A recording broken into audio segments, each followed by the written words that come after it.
3, 2, 1, go. I'm Paul Mr. Queen Warren, living in the state of Cleveland, in the United States of Cleveland. Well, thank God it wasn't India, but Why? Who called you? What did they want? Oh, debt. But they wanted debt? No. Debt, like, yeah.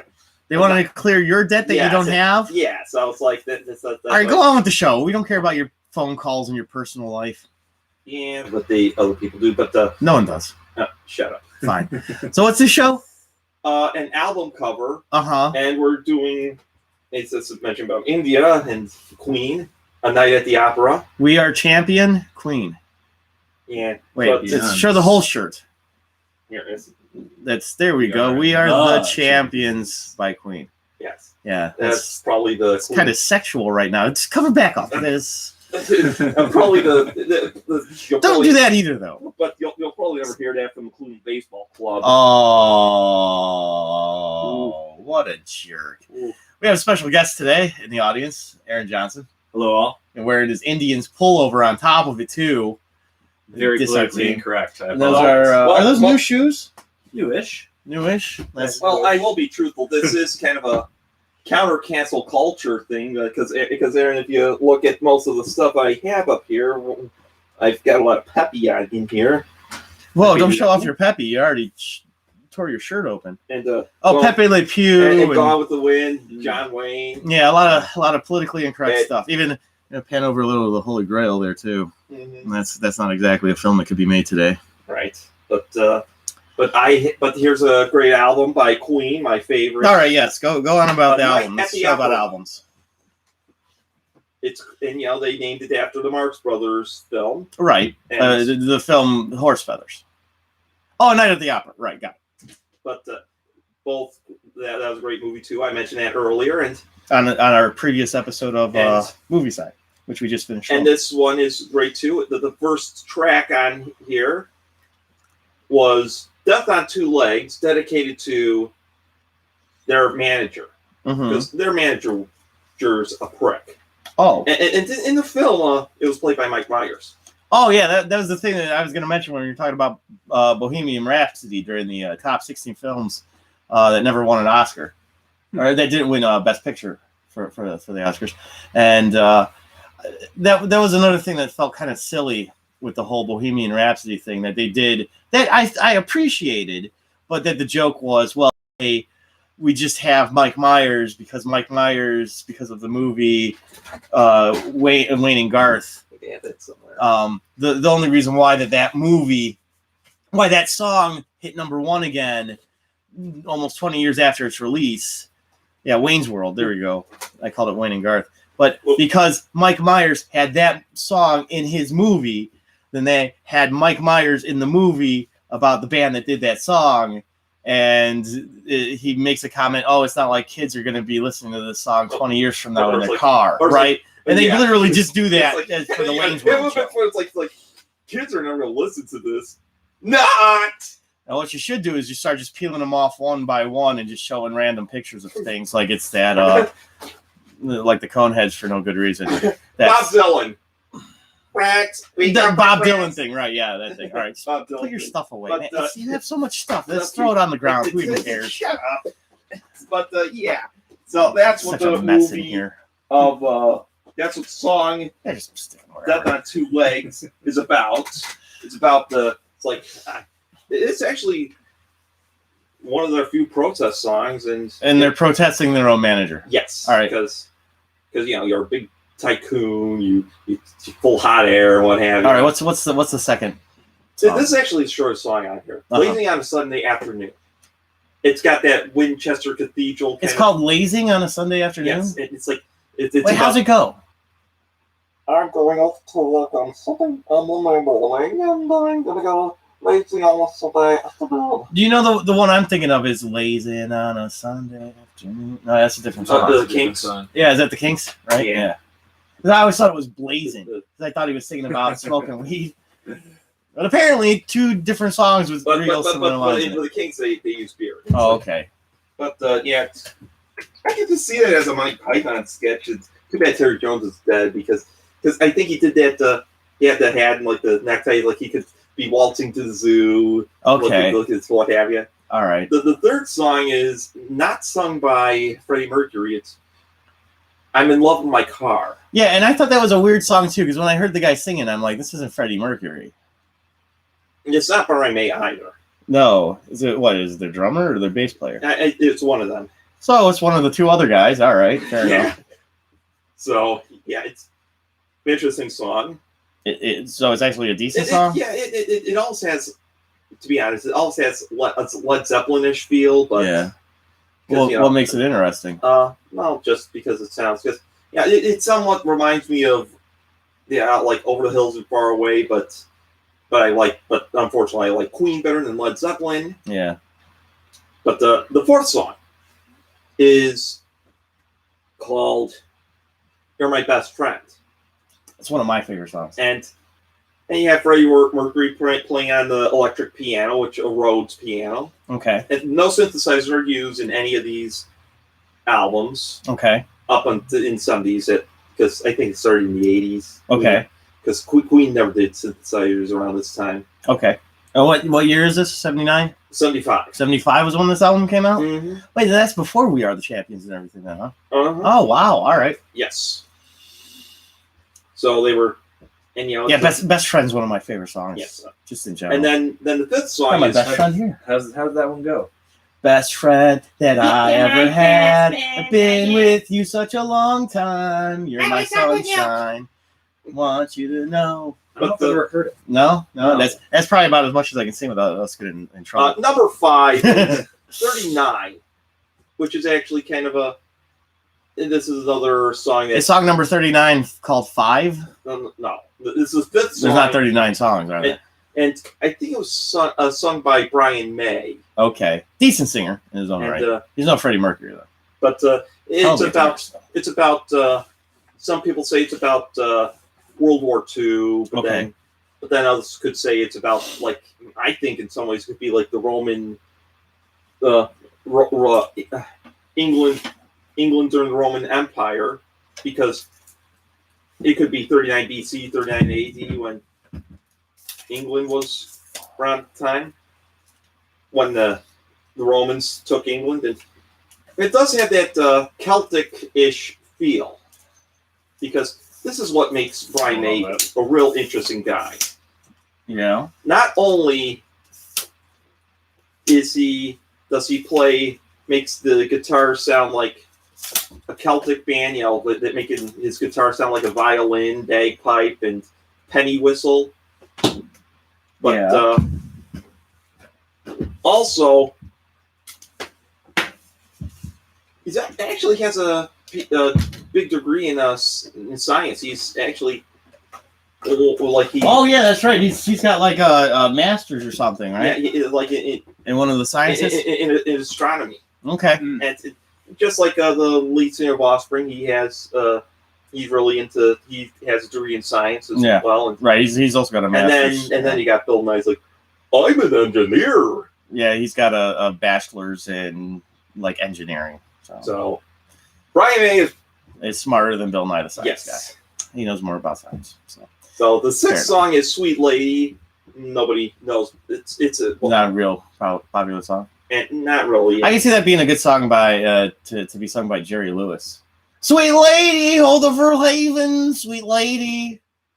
Song number 7 is "Seaside Rendezvous." This is like lazy on a Sunday afternoon. It's got that music hall Winchester Cathedral like feel. Okay. Or 1I64. Okay. And it's sung by Freddie Mercury. All right. And that's side 1. And I hope you're liking this show, as well as us doing it. And we're going to have more shows later on. And so subscribe, hit the like button, get notified.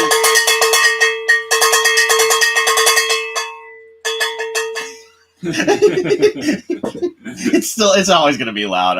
I don't mean to complain or nothing, because there's nothing we can do about it. It's just a loud sounding thing. So now we go to side 2, which is the longest song on here, called "The Prophet Song." Now, I don't know if Freddie Mercury got this in a dream, or it's because his background of Zoroastrianism because he was a Persian. Okay. Because a Persian guy whose family went to India and then they went to Zanzibar. Wait, isn't that just a restaurant? No. No, it's in Tenacious D. He says, I'm not going to cook it for you, but I'll order it from Zanzibar. Unless he orders it from the country. But I thought it was Then I'm going to love you completely. And then I'm going to bone you discreetly. Also wrote the Billy Joel song. Wait, what?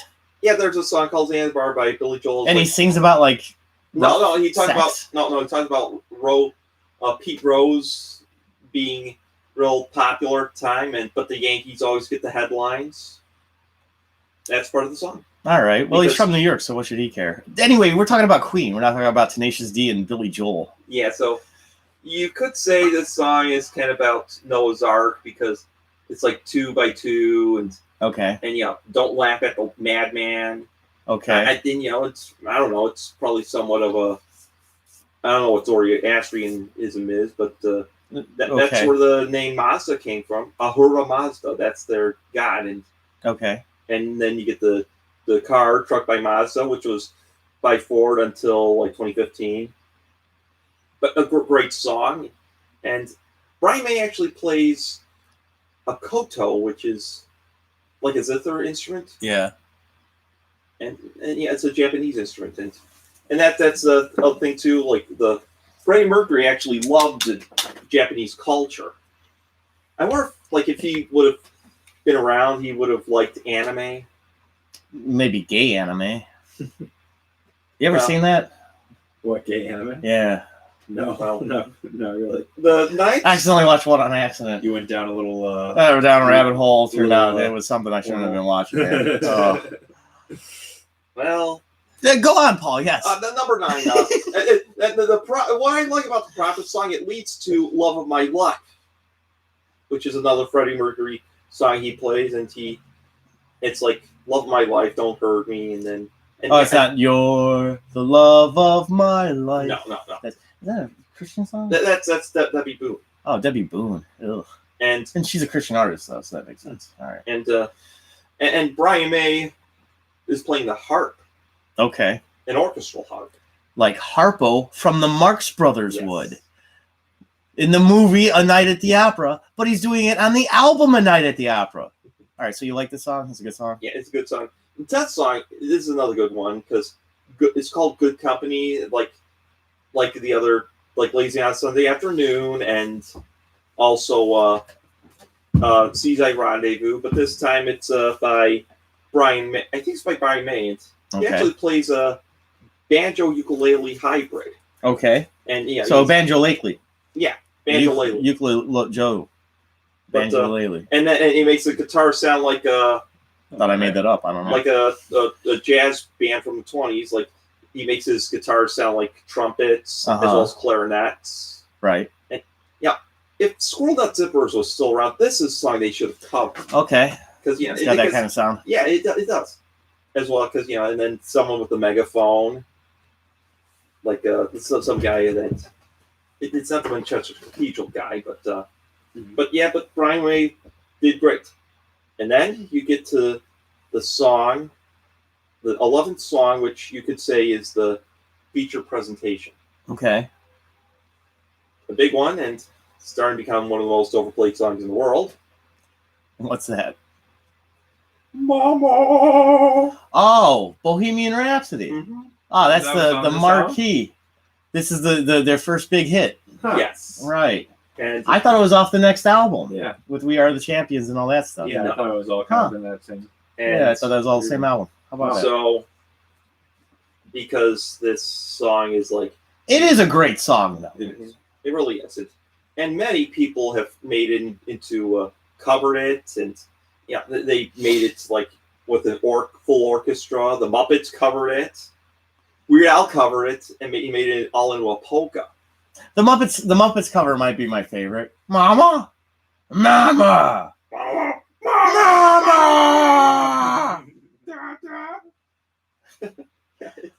Annabelle!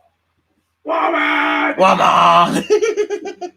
I like to hear animals sing. You made me feel like a natural woman. You make this. I sound like a bad Tor Johnson impersonation when I do my animal impersonation. Tor want to make it with you. Yeah. It's, Sound like a bad guy from one of the MST 3000 movies. So yeah, it's like, so there's like, because and I still like Bohemian Rhapsody because it's a very complex song, especially in the rock and roll era too. And right, it's almost operatic. Mhm. Henceforth, And- right? Its and- name and Mamma Mamma Mia. Mia, Papa Pia, baby, going diarrhea. No, that's not What is that from? something It's else. disgusting. Nick used to sing that a lot. Oh, that's what she's saying. Okay, Yeah, but our kid sister. yeah, but This is the last song on the album, then too. no, it's saying the last. Wait, there's another song even. God Save the Queen, played by Brian May. Is that just guitar? Mhm. There's no singing. Just like how Jimi It's Hendrix an instrumental. Yeah, just like how Jimi Hendrix did Star Spangled Banner. And It's he like- plays God Save the Queen. Yeah, Okay. and so Brian. Yeah, they haven't made a Brian May Funko yet.